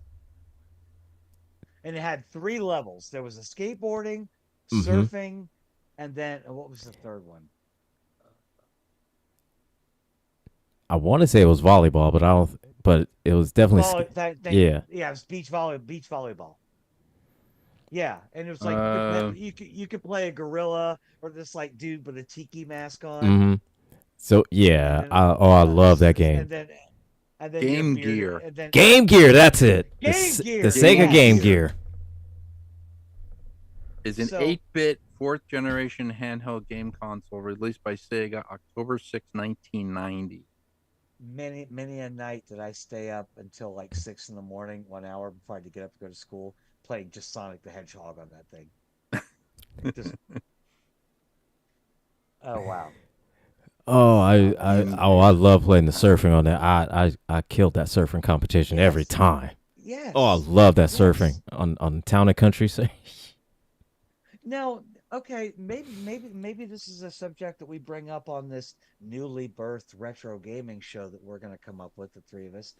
But is it just me, or did video games and say, in our early youth, be it Pitfall or Donkey Kong or any of those, did it not inspire more imagination then than it does now? Like I can fly over Gotham, in Arkham Knight, and it's all looks Mm-hmm. beautiful, and I know everything's going to happen, but it doesn't inspire. I knew the timer was running out on Pitfall, but did you not wonder, like, what actually happens after the timer runs out? I just, am I just being weird? Like, did it not inspire more imagination? Like, to me, it was something to go to Chuck E. Cheese and play Donkey Kong for 2 hours and lose $5, in 1981. Nobody Right. versus now where it's just like, you just do your thing. And I don't know. Or the game Space War. You used to play Space War at the arcade, Yeah. where you had Yes. the little Enterprise ship, you had the other ship, Mm-hmm. you had the black hole in the middle, you had like random asteroids, and you were like, Mhm. well, wait a minute. If I turn the ship this way and I fire that way, it comes out through the screen this way and kills the guy. Like on the other side. I didn't have to fire across the entire map. I just No, basically turned So my ship no. this way, fired off the screen, and then it came that way. And, uh, no, and, no. and I'm I'm gonna tell telling you you, like this. a whole show is being born here. Like I've already, we can have a whole episode about the 3DO. Oh yeah, absolutely. Look, I'm gonna tell you one game that used to always used to piss me off. Space Invaders. Oh my I was Space god. Invader. Yeah, Oh, never cared for it really. that game used That to piss me off so bad. Oh. my mom used to play Centipede every Friday night at the pizza joint when we would go after my dad got out of softball, and she'd go into the Mhm. little arcade and play Centipede. I'm like, Centipede sucks. It's so stupid. Oh. But Sp- it, oh. it is a cornerstone. It is a cornerstone. Don't get me wrong. It's Mhm. in Space Invaders, Yeah. Centipede, Breakout. Oh yeah, yeah. Breakout. But oh my Missile god. Command. Missile Command. Oh, I swear, Space Invaders. Missile Command. That game. Oh, I used to spend so much money on that game. That game pissed me off so bad sometimes. What was the one? Oh God, I can't think of the name of the. Can't think of it. It was like human fight like a robot. What was that game? Oh my God, I Berserker. used to play it at Berserker. the arcade. What? Was it Berserker? It could have been Berserker. Were you that little dude running Mhm. around a maze and there's robots like coming out of rooms and you have to shoot? It's like a top-down maze kind of thing. Right, right, right. Yeah, And then yeah, they're like Mhm. bouncing happy faces that would come after you, like when you got to later levels. yeah. Oh man, I'm getting all up in my Oh, memories here we're tonight. getting all up in the E- nostalgic feels on this one. Yeah, Yeah, Oh. I think with I mean, the graphics are better, but I yes. don't. Yeah, Yeah, well, Yeah. Think about it, George, like movies. Like, we you have a movie comes out, goes to the Academy Awards, whatever, like nominated for best special effects. should they really be called special effects anymore? Because everybody has them. So it They're shouldn't not just practical. Yeah, they're not Right. it should just Yeah. practical be called effects. it should just be called effects Right. because everybody Hmm. has them. They're not they're not special anymore. In 1977, when Star Wars came out, or Yeah. even 79 when the motion picture Star Trek motion picture came out, they were special because it was like we'd never seen that before. Yeah. Hmm. Now it's like you got movies like Avatar, and you're like, oh, cool, that water looks great. Right. That water's Neat, I cool. guess. Yeah. Seen it all Yeah, before. seen it, No. Well, I seen think it. it's. Oh, look, blue cat people swimming with Yeah. fish. Well, I think it's kind of like this. You know, during that time, during the the 70s, 80s, it had to rely more on the gameplay and the story of it. And, just based how fun the game is. Now they could focus more on, oh, it looks cool. Oh, it sounds cool. Oh, it has all kinds of cool, all this cool that's happening. It doesn't have to. It just reminds me of Jurassic Yeah, Park. It's not a matter of whether or not we can, it's it's whether or not whether we or not we should. should. Yeah, And yeah, they make these great looking games, but half the time I'm just like, nah. it's But just like, I oh, It's mean, like it's like it's shoot, like in shoot, the shoot, shoot, second shoot, Jurassic move. Park. It's like it's like yeah, it all starts with ooh and ah, and then it ends up with running and screaming. Say that screaming. Yeah, right. exactly. It's all starts with oohs and ahs and ends with screaming. Yeah, and that's what I think maybe that's what I'm saying when I say like my imagination was sparked more by games in the early days, whether it was in televisions, Hmm. Dungeons and Dragons, but before the license was taken away, officially Dungeons and Dragons, Attack on Cloudy Mountain, or Night Stalker, and then I play games like Red Dead Redemption 2 and Arkham series over and over and over again because the stories are great, the graphics are great, yes, but it doesn't spark my imagination. I'm just doing the moves, I'm just like Batman looks Well, that cool, well, gliding well on that his kind of boat. happened to Yeah. me with you know? I have a game called No Man's Sky, and it's I, I basically I've heard Hmm. of it. I haven't played it. I've heard of it. it, it's a continuing saga, but you get on a server, you travel to a different planet, you mine minerals, you interact with different with aliens. You go to a space station, you can sell stuff, you can buy stuff, you can buy ships, and then you can actually build a fleet. And I'm saying to myself, well, okay, I can build a fleet. They did PvP now, where you can actually invite players, you can invite friends onto those ships, and you can Can play. Hmm. can you There. only buy it, or is there a free version? Um, I I'm think you can only I'm buy it. Yeah, you okay. have with it. You have to buy. You I'm have to looking buy the at it base. now. I'm just Yeah. looking at it now Oh, you have to buy. because you're Yeah, talking you about. have to But buy. please Yeah, But continue. but it was Sorry. it was just and I'm like, I'm doing the same thing over and over again. I mean, you could fly to hmm a different galaxy if you have the fuel. You can go to a different right. galaxy. Okay, Mhm. and I'm like, okay, I'm in this galaxy. All right, this is something new, and I'm like, there, there's no there's no imagination to the game. There's nothing. It's just like you fly to different places. And just like visually, it They looks cool, it and it's and trying it to. looks cool. You could build bases on different planets. They give you different things to do, but I'm like, you could follow a story. So they do Right. have a campaign generated, Right. Hmm. plot where you can do that.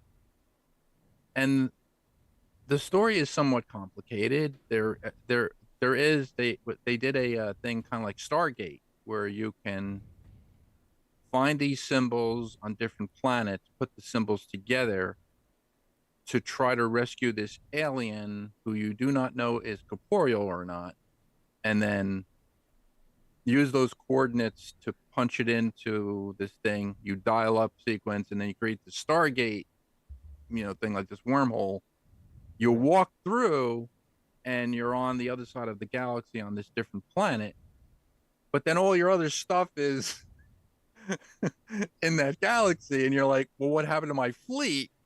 And all of a sudden you're like, well, wait a minute, I can't get back. So wait a minute, I have Right. to. So what you're Right. talking about is a more advanced version of. Do either of you remember Starflight on Sega Genesis? No, I never. No, I never played Second Gen. I Same I type. remember Same the type game, of but I've game. never played it. Same type of game. You're a little ship. You can go through the galaxy, different planets. You can mine Hmm. stuff. You can solve an alien mystery with artifacts, whatever. It led to Star Control and then Star Control 2. And I would say that games like that led into No Man's Sky and also what is now Mass Effect. Right. These giant Yeah. RPG space games where you not just solve, go through a story, but you have to mine, collect materials, upgrade stuff, all that. But it started with Starflight, and that game so I had a Super Nintendo that I got when I graduated high school. That my friend who lived with me at the time would just sit over there and play Street Fighter on. Like, Street Fighter's cool, but whatever. I'm playing his Sega Genesis. I'm playing Starflight. I'm imagining I'm like Captain Gretchen. I'm flying through the galaxy. I'm collecting shit and doing all that stuff. That's what I'm talking about the Yeah. inspiring, the Hmm. imagination. It was a basic game. There was not much to it, but it was like it got me up here. Yeah. Yeah, look It was. at It look at was. don't Yeah. It was. don't It was more cerebral. look at don't talk Yeah. about don't talk bad about Street Fighter 2 because I'm not. that was I'm that not. was because Street Fighter 2 was my jam back in the day. Oh, I love Street Fighter 2. And I then graduated in 1992, and when people were like, "What'd you do when you were in high school? Where'd you go on the weekends? You go to the bar stuff?" Like, no, we went to the mall and we fucking played. Oops, sorry, F bomb. My bad. Where jar? Five. Yep, swear jar. We it's, do need a comp. it's 7:30. It's close enough. We'll be all right. We'll beep it out. We Beep beep do need beep a beep beep. company swear jar. But my point was like, Mortal Kombat and SF2 were Hmm. all the rage Oh when I was yeah, yeah, graduating high yeah. school. I mean, I played the original Castlevania in the arcade before it was Castlevania. It was like I don't know. I don't remember what the original was even called. I'm I sorry, was on. taking. I Hmm. was on. Oh, but was it uh, to kind of tell you in the early '90s, I was on a video shoot. I used to do a lot of video editing and a lot of video shooting. So I was a videographer, but I was on a video shoot where they were shooting Castle. I forget what it was, but it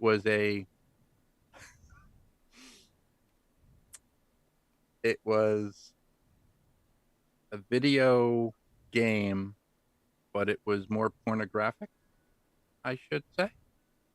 And it was Castle something, but the tagline was you're liable to get more than your blood sucked. And I was on this video shoot, and I'm like,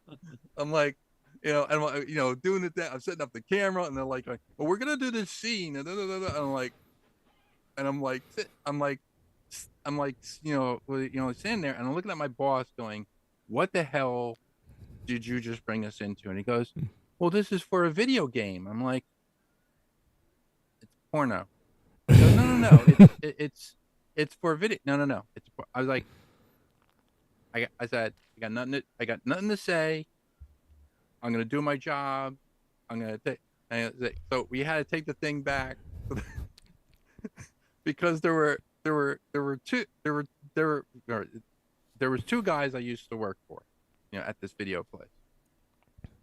The first guy he used to do, like bar mitzvahs and do like the weddings, and I used to do that on the weekend. And then there was the younger guy. The younger guy used to have all these gigs doing like music videos, and we'd go to Pennsylvania, and we'd go to New York State, and we'd go to all these places, and and have and I had to mix up, because I was doing practical special effects at that time. I was doing like Right. blood and doing Okay. all this other stuff, and it was all Gore, vampires gore at and the stuff. time, and all of the Hey, bull. And I was like, I'm I'm sold. and I'm like, okay, and you know, I'm like walking. I remember we went to a supermarket. We went to A Hart Market in Pennsylvania. We drove from New Jersey to Pennsylvania to do this shoot, and I had to go get corn syrup and red, food coloring to make special effects blood. And the guy's like going, "Do you know how to do it?" Yeah, I know how to do this. Okay, but I did think I make the blood and all this other stuff. We get to this house where they're gonna do the shoot. I'm setting up all the video. I'm setting up all the stuff, and I'm like, "Okay, what is this?" He goes, "Well, it's a music video." Okay, so the horrible group. The music was horrible. The woman was, nice and everything, but I'm like, and with it, and Right, with it, like and she's, yeah, total Debbie Gibson vibes. I get you. yeah. Debbie Gibson. All the way. Yep, right. Got Like, it. Got it. and that, yeah, I mean, I was getting paid for the gig. I didn't care what it was, but when we went to New York that time and we were filming, the vampire scene in the bed with, all the with all the women and the one guy, and I'm like, I'm like looking through the camera, and I'm like going, I could be at Computer City right now asking people if they want to, or I could be doing this. Which would I rather be doing? And I was Fair. making a lot of money, but I was just, it was just, and and Passion versus profit is a it's a difficult Yeah, equation to balance. it's yeah. But I'm telling you, passion, at least for me, passion, it's heavier. Passion will I win. have to find, I have to find the name of that game though. So, well, eventually, wish the passion will always dollars- win. Eventually. I wish the dollars were like rolling in, and all of our pockets right now were like Hermione's bag from Harry Potter, just filling up with money. But Yeah. but I'm also here just talking video games and nostalgia with two friends. So put whatever value on that you want. Used to look at this guy and go, "Joe, what are we doing here?" He So- goes, "Oh, no, we're gonna do this." I'm like, "Are you sure we're gonna do that?" Yeah, we're gonna do that. Like going to a skyscraper in New York at night in the wintertime. It's 20 below zero, filming a scene, filming like 5 minutes of video, and then bringing it back to Montclair, New Jersey to edit it. I'm like, Right. where is this going? And he goes, "Oh, it's going to go into this scene." And then I would never hear about the project again. The project was always gone. And I was like, okay. And then I would see it, like I'd see it in a movie, and I'd go, well, wait a minute, I'm not getting paid for this. I didn't get paid. I mean, I got paid for the shoot, but I didn't get paid for Not the movie. any. Yeah. So Like, any residuals or your effort no or residuals. I don't get any. I don't get any credit. I mean, I could have been like a grip. I could have been this. I could have been whatever. And I'm like, it was just, yeah. Yeah.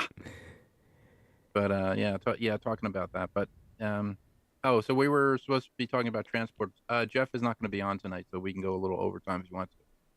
Oh, cool. He has to work. Okay. So transporters and holodeck. So we talked about transporting the particle or making a copy of it and transporting it. yeah. When you look at the technical side or the Star Trek tech manual for the next generation, Right. all right, so the holodeck combines the replicator technology and transporter technology. So if you get onto the holodeck and you pull the arch and Right, you're running yeah. through a Force fields and field or optics. whatever, it's still keeping you in the center so you don't run and hit the wall. Of the Right. holodeck. So Yeah. if you're walking through a cave, it's constantly shifting as you walk around corners and stuff. It's keeping you in this. It's the keeping you holodecks only within. so big, Yeah, right? it's keeping you So within it's- the confines of it, but at the same time, it's got to almost to a point like if y'all seen the movie Ready Player One, and Right. Yes, I In love which that he- movie. when she straps in Love that movie. and whatnot, you have to. He's on a like a little mini treadmill and little harness and whatnot, and so yeah, the holodeck has to kind of work on somewhat of the same principle in which the floor kind of either moves or shifts or something like that, into which is, almost like the treadmill like that. Right. Right. Well, You even know, if you're walking up a hill, say but in the yeah, holodeck, even up a hill, yeah, it's it's all it's all force fields. it's got to adjust So and those force fields you're and whatnot. walking Yeah, on it, so the floor doesn't really have to move so much as just the optics and the force fields change as you walk through the environment. Right. yeah, So yeah. Did you see? the uh, room itself, I don't hmm think is moving.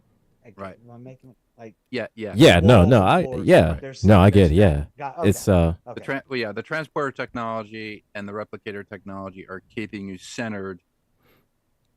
mm, Uh, your regardless of wherever view or your, I guess, interpretation of it is that hmm you are actually walking and going and climbing hills, or swimming in the ocean or whatever, and so right, yeah, there is something they did for VR technology.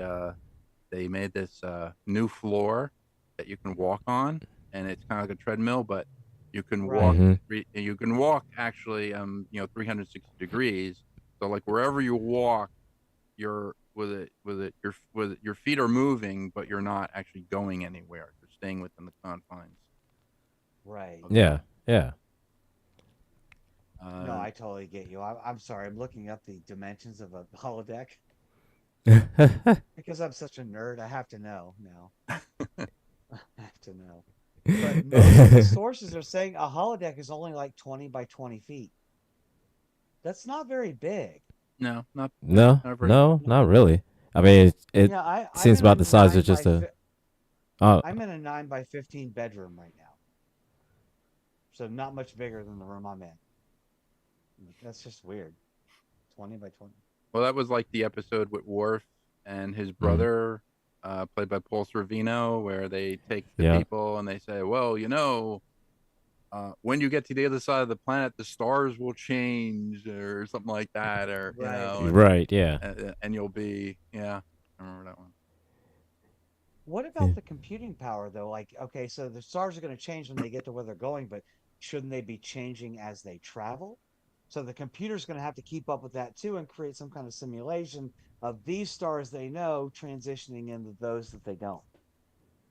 Well, I'm pretty sure True, that but it. we didn't know if, well, yeah, I don't know. No, I mean, I'm pretty sure it takes that into account as well, because if it's going to It be should. moving, then yeah, it's the If environment they, has to I move mean, as if well. they, was it, Right, because whether any of us are like, the average person doesn't get up every day in the middle of the night, look up at the sky and go, all the stars are there. But most people know what to expect when they look up.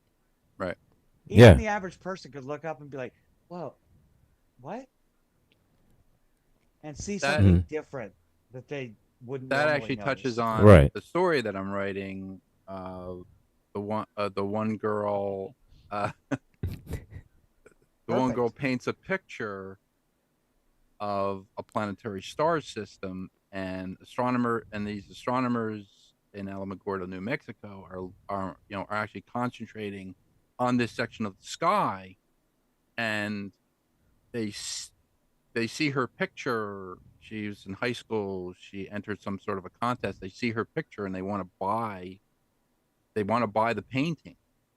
So the guy offers her a job after high school because she's almost ready to graduate high school, and then they offer her a job at the at the university, and she basically takes the job. But they they buy her painting, and they take it and they scan it, and they go, the same he with it, and she's like, why do you want to buy the painting? And he's like, well, the the stars that you painted and the planets that you painted are in this section of sky that we're studying, but you painted it with three planets, like a planetary system. There are no planets in this, in this system, because apparently they Right. exploded, and the crystals came to Earth. But when they're looking at it, they're like, they're like scanning it, and their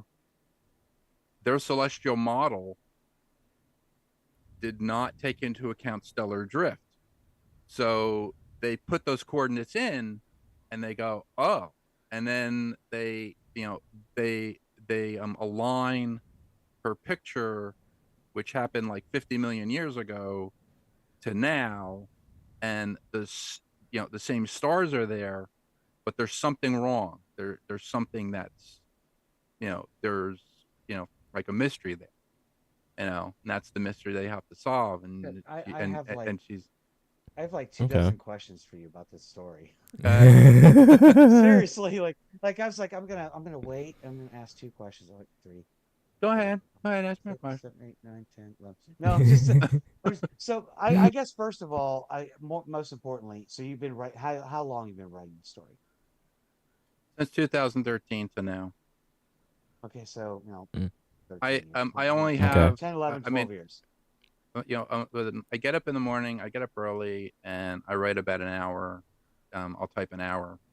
If Is I get this into a writer's Mhm. block, I will ask I'll go like ChatGPT now is my go-to thing. If I have writer's Mhm. block, just I to won't put lie. in a I concept, won't lie. and then it'll give me, it'll give me a couple things, and I'll say, okay, well, I'll pick from that, pick from that.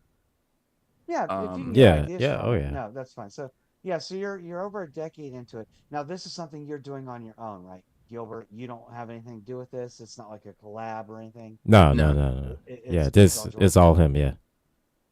So then what are you writing?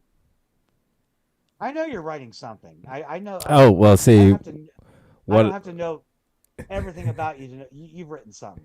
What's your story? Well, see. Actually, what I've got going on actually is part of a.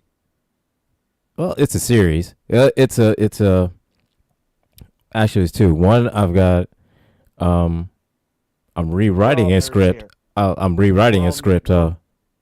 we're all nerds here. Everything's a series. Please continue.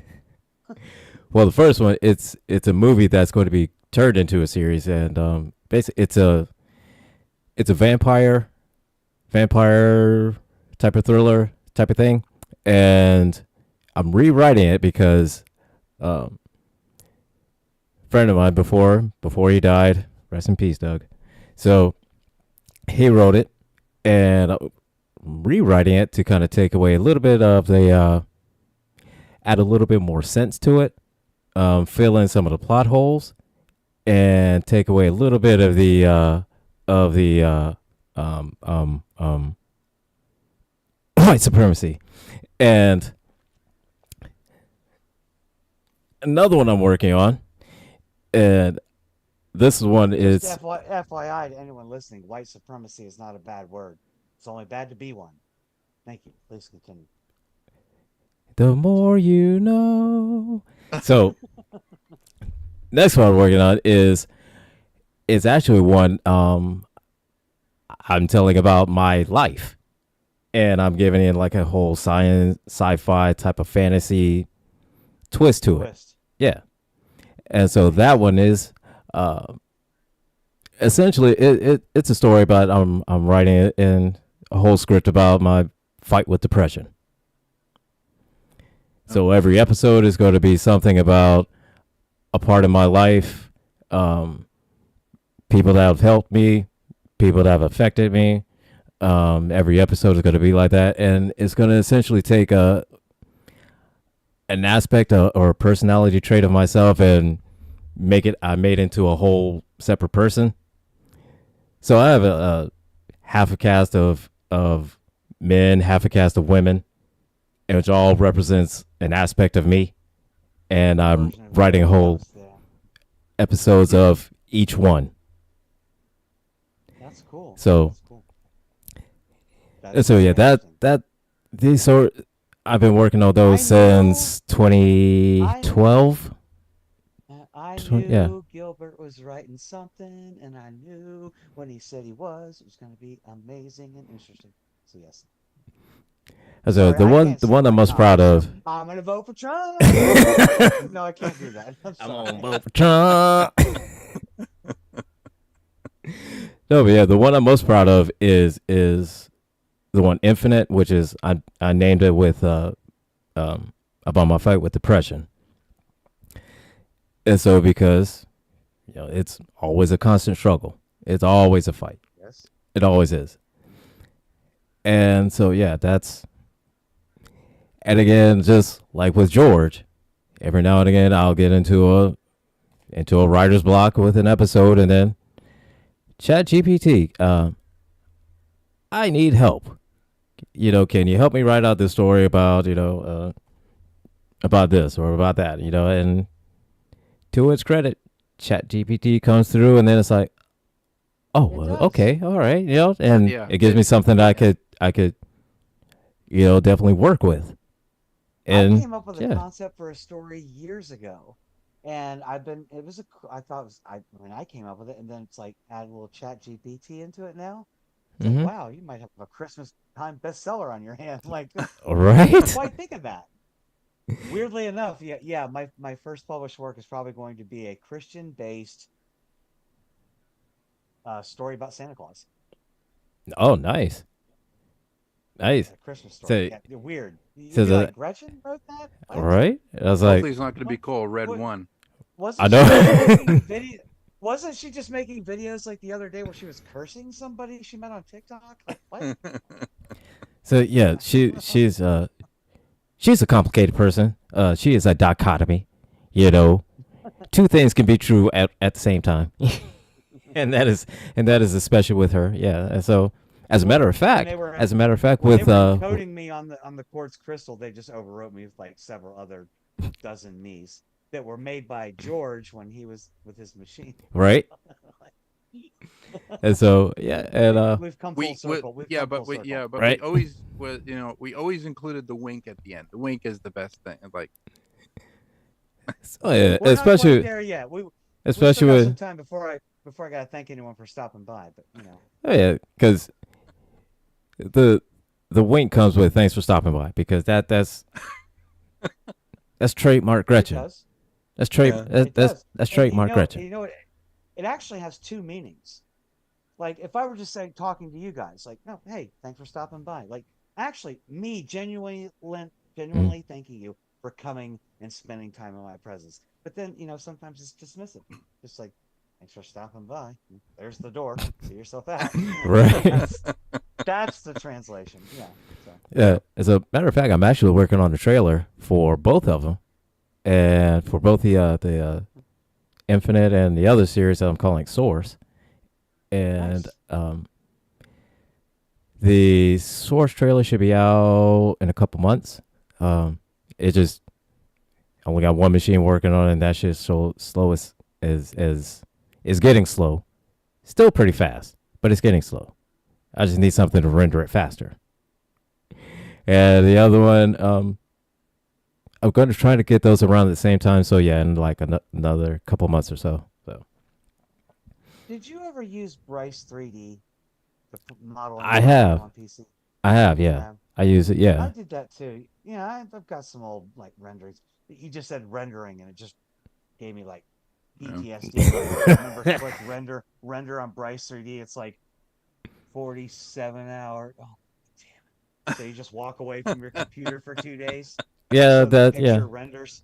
that's about right. It's like, oh, Jesus Christ. I'm gonna have to send you some stuff though. Like I was already thinking like we're talking about all the fiction George's story, Mm-hmm. your stories.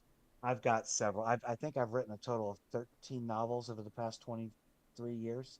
Hmm. Nice. Not one published, just all raw on my computer. But like, I was gonna send you a. I'm gonna be nice, Gilbert. So I'm gonna send you the opening prologue of All right. my like flagship, hopeful, remember me forever at J.K. Rowling take a back seat kind of thing. Okay. All right. Yeah. I'll Just be, I'll definitely I'll I'm tell. gonna send you the prologue. But if you guys want to do like swaps, like remember like J.K. Rowling, or not Yeah. God damn it, not J.K. Rowling, Tolkien and C.S. Lewis, how they used to like compare works. You know what I'm Oh, talking about? yeah. Yeah. Yeah. It sounds cool. If you all want to do that, that would be cool. Yeah. It That'd be sounds really cool. cool. Like I'm not gonna be like, oh, I'm taking Gilbert's store, I'm gonna sell it tomorrow under my name. No, I'm not. That wouldn't happen. Well, I mean, I'm just saying. well, I was about to say if you Well, no, you could take either one of the stories from Infinite because I mean, because No, it both I think deals my with mistake. my with masculine and feminine side. So I mean, No, I get you. My point was just like I think we got three yeah, people here that are trustworthy enough that we're not going to do that to each other. right. If I did and I made millions of dollars, it would have to go back into the GCPR fund, so we all get brand new computers. There we go. Yeah, that'd be Right? nice. Yeah. So I can listen to our own shows on our network, but I still can't figure out. I play it on every browser. I've restarted everything. I cannot hear GCPR on any of on my laptop Yeah, on that any cell is device. that's just so weird. It's Because I so weird. mean, it comes through, just fine for me, and whether it's YouTube or even on the website or even on the GCPR app, which everybody I mean specifically GCPR.live. GCPR Download the app today for Android. for Android. I got a hack for a We, Mac. I'm hacking. I'm I gonna don't hack have for a Mac. okay. we Hack for need a to Mac because get I have an well iPhone. Sorry, in I can't listen. uh I guess in the future we need to buy a Synology. You Well, know what a But if I want, Synology I, is? I'm gonna. if I want to listen, I got to go on either YouTube or I have to turn Wi-Fi off of my phone and just use cellular. That's the only way Uh, I can listen to it on the website. That's uh, weird. That is so On weird. any device in my house, that's the only one I can do it on. It's so weird. Wow. That is weird. yeah, I was Hmm. looking at the what was it? Amazon sells this small computer. It's an it's an N. I'm gonna say it's an N97 processor. Very small. It's a Okay. cube. It fits in the palm of your hand, but it's a full fledged computer system. Has 16 gigs of RAM, 256 Mhm. gig was it your hard drive. It can do two high definition screens at the same time, keyboard, Mhm. mouse, all this other stuff, And it and it fits has in a your pretty good hand. graphics processor on it. What? It fits in your hand like just a Oh, little. yeah, it's one It's of like the, it looks like a little it's a little cube. mini. It's a mini. It's what they call a mini PC, Yeah, in which they have the chips that are like N95, N97, and yeah, N91. N100. Um, Right. So but what's the essentially, battery that life on something like that? No, you plug it in. It's like a 5 volt plug-in. yeah, Plug it in, Oh, but I is it? mean you can also plug. I mean you can also plug it in the battery if you wanted to. yeah. I mean, it's not like it's not like a gaming computer or anything like that. It's something Well, essentially. the other one I I mean, did see, the mini PC, is a gaming computer. It's a Core i9. No, sorry, not Core i9. Well, one of them is a Core i9, but the other one is it's a Ryzen 9 chip. okay. Right, but Yeah, yeah, yeah. I guess my point was like statistics aside, how fast or powerful it is, the Mm-hmm. smaller it gets and the faster it gets, we run into the same problems in technology right now, which are two biggest obstacles: heat dissipation and Mm-hmm. battery life. Yeah. Right. And those so I'm thinking smaller, smaller, smaller, hotter, hotter, hotter, more power needing to run it. And it's Right. Yeah. like, Um, are we there it's yet though? I mean, the ones you're I talking about, is mean, that what it is essentially? But you have to have it plugged in. You can't just charge it and like use it on your front patio or something. n- no, no, it has to be I don't plugged think in. so. Yeah. Yeah. But Yeah. Okay. the reviews on it says that it's pretty reliable, and I speed mean, is about. the only one you can plug in it. Well, if you got like the Raspberry Pi, so if you got Raspberry Pi, they make a Windows emulator where you can actually emulate Windows to it, and you can put a Windows operating system on it. I've seen guys actually use Raspberry Pi. They actually the one guy, I'll have to send it to you. He built he built a model of the original Star Trek tricorder, and he put a Raspberry Pi in it, and he put I think I and know he this story, and but he Yeah. yeah, put keep all going. he recorded all the episodes, and he could actually play it back on like the tricorder screen through the speaker. It's really Right. cool. But Nice. that yeah That's that pretty cool. yeah that would be like the Windows emulator, and I think you could put was it Raspberry Pi does have an SD card slot on it. You could put up 1 terabyte, but SD card slot, and you use that as a hard drive. The newest one is 8 gigs. I think they do make a 16. I think, but And they was it Okay. X prized in one of those contests for like a tricorder design. Like, hey, come up with Mm-hmm. your own oh yeah, tricorder and submit it. They didn't. Yeah, they did one of those big like $1 million prizes for that. That was cool. There was yeah, some That's there was. pretty interesting cool. stuff. There was some interesting devices. Not all practical, but they were interesting, I guess. That's pretty cool. So, yeah, and that brings us to the end of this show because now I don't know about the rest of you all. I'm hungry, and it's been a couple hours, and so yeah. So now we're going to go ahead in the show. So come back out next week, and we're going to have a special episode, and which will be election. And so we're probably going to do the same thing as what we did with the debates, and Oh yeah, start out. next week. Start out From in today. Yep, next week. Started today. So if you Oh can boy. vote, if you can go out and vote early, do that. I think voting early here started yesterday, so I'm probably going to go either sometime tomorrow or Thursday. So join us here next week. Hall election coverage. Everybody in GCPR will be here. If not, then I'm going to come to your house personally. I'm going to. Oh, right. So That's what they got. That's what they got to do to get you over here. Punch you in the throat. Punch right in the throat.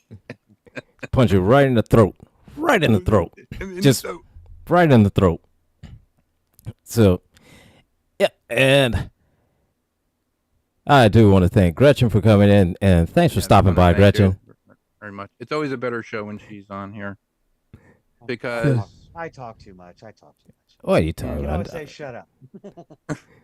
What are you talking about? I always Anyways, tell Gilbert to just Ow. slap me, virtually in the back of the head when I Ow. start talking about myself. But I'm like, oh, I don't whatever. know. I mean, I'm still very excited about your story, and I Right? think that's So am I. reinforced by me and Gilbert's experience with Helios, that we Yeah. can see what these personal passions, projects of passion, can Oh, lead yeah. to.